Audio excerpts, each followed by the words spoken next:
छी Aditya recording studio हटनी से।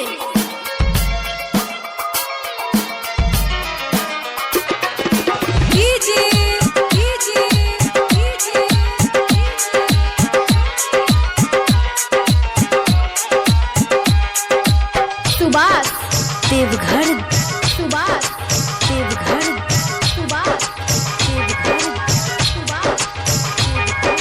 सुन रे यरबा मने बैजान संग पिकनिक रे, सुन रे यरबा मने बैजान संग पिकनिक रे, जाके दे बैजान के ग्रीटिंग कार्ड गिफ्ट रे, जाके दे बैजान के ग्रीटिंग कार्ड गिफ्ट रे। सुन रे यरबा मने बैजान संग पिकनिक रे, सुन रे यरबा मने बैजान संग पिकनिक रे।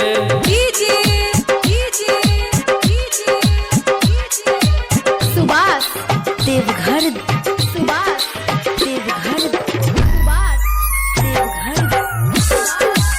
Music by DJ Subhash Jamua.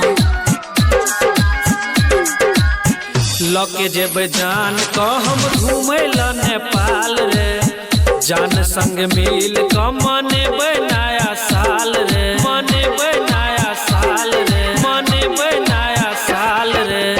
लके जेब जान को हम घूमेला नेपाल रे, जान संग मिल क मनेबै नया साल रे। होटल में बैठ क हम खेबै चाउमीन रे, होटल में बैठ के हम खेबै चाउमीन रे।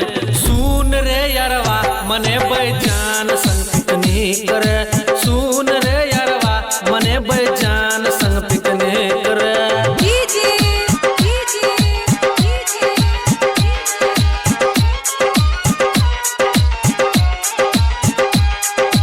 सुभाष देवघर, सुभाष देवघर, सुभाष देवघर, सुभाष देवघर।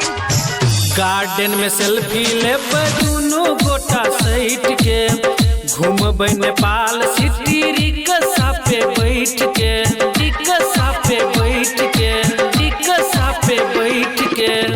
गार्डन में सेल्फी लेबै दुनू गोटा सैठ के, घूमबै नेपाल सिटी रिक्शा पे बैठ के। सनी सिंह गोपाल संगे जेतै धीरज रे, सनी सिंह गोपाल संगे जेतै धीरज रे। सुन रे यरवा मने बैजान संग पिकनिक रे, सुन रे यरवा मने बैजान संग पिकनिक रे। Aditya recording studio presents.